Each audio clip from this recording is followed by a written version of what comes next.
Planet X is a very controversial subject, but when we study it, we find that it may hold answers to some of life's most perplexing questions. Everything from evolution to how we came about as a species, to current Earth changes and what might lie ahead for us in the future. My name is Robert Sepper, and this video is my attempt to explain some of these mysteries. To understand everything thoroughly, we must start from our past.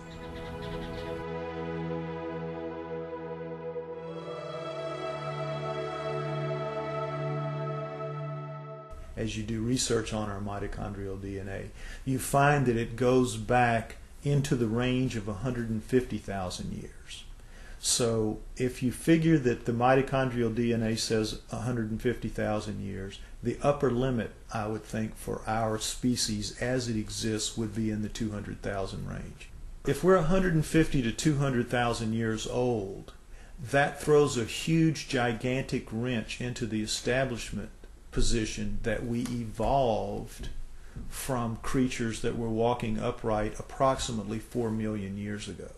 The early Australopithecines, Lucy, everyone is familiar with her at around 3.2 to 3.5 million years ago, and they're finding new ones all the time.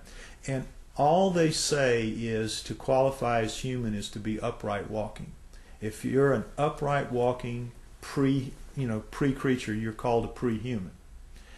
And even though all of those creatures, right through Neanderthal, from Lucy at 4 million years ago, right through the Homo habilis, Homo erectus, Neanderthal to Cro-Magnon, right up to Cro-Magnon, all of those creatures don't look anything like human beings as we are today.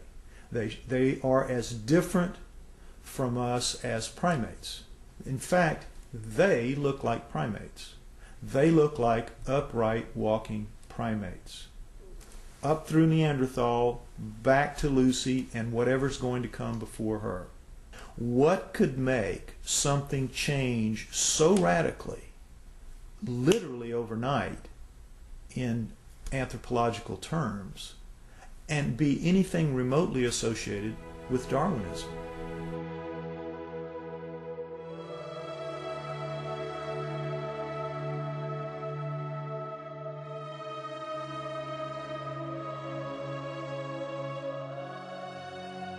I believe, personally, that the writings of the Sumerians 4,000 years ago, as chronicled by Zechariah Sitchin in his books, The Earth Chronicles, I believe that is the most logical and reasonable explanation that there is for how we came to be. 20 some odd years ago, Zechariah Sitchin wrote The 12th Planet. In The 12th Planet, he describes ancient writings and texts by the Sumerians depicting a 3,600-year orbit of Nibiru. But the Sumerians are rarely spoken about in history books. Who were the Sumerians?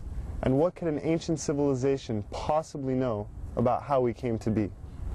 We only hear about like the Egyptians or the Mayans or the Incans, Romans, Greeks. The first culture we have on Earth were the Sumerians, and they showed up 6,000 years ago where modern-day Iraq is. It's right between the Tigris and Euphrates rivers. It was then known as Mesopotamia, Babylon, but also Sumeria, where the first culture on Earth stems. And they have left us over 100 of the first for high society to take place. For instance, stemming from Sumeria 6,000 years ago, they were the first ones to invent writing. They had a system of over 400 characters known as cuneiform text. They'd use a wedge-shaped stylus or an object with a wedge and would twist and turn and make all these characters that came up to about 400 characters, and they had their own complete language like an alphabet that we use today, A through Z, but this stemmed out of Sumeria 6,000 years ago, and all of the first for high society come from them. Time, the calendar, math, schools, courts, judges, systems of law, all of this originated in Sumeria, which was then known as Mesopotamia, Babylon, today's modern-day Iraq. The Sumerians are actually probably the most influential culture of the ancient world. Not the Egyptians, not the Greeks, not the Romans, the Sumerians. The Sumerians invented, for example, the zodiac. All of the symbols that we still have today for the zodiac was created by the Sumerians. They tell an incredible story the Sumerians do, of the Anunnaki, which is that there is another planet in our solar system, that gods, super beings, live on this planet, that these beings come to Earth.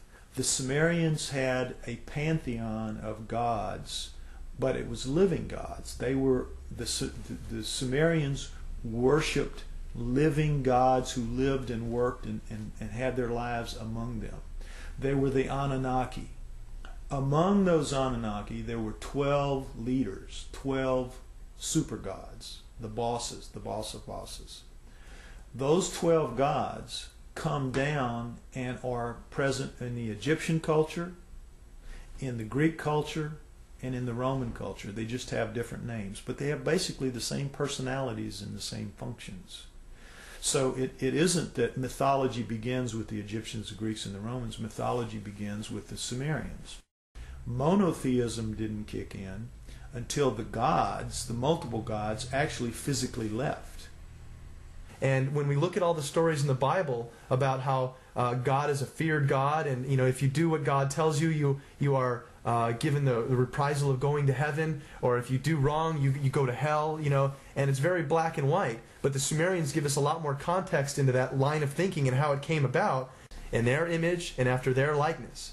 The Anunnaki quoted to the Sumerians as saying, "We have created you in our image and after our likeness, and we were their slaves," basically, to do as they bid it. Mine the gold, do their daily chores. We were basically their slaves. The leader said, "We'll make you a slave.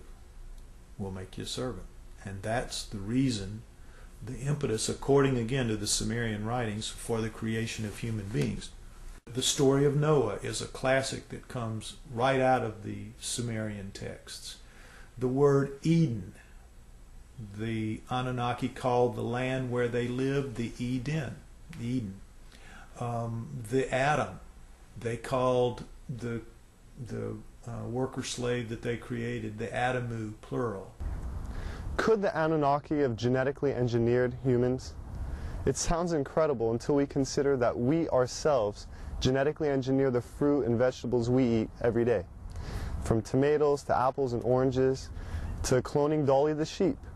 If we can genetically manipulate DNA, then who's to say that we weren't created or our DNA wasn't tampered with by another race of beings in the past?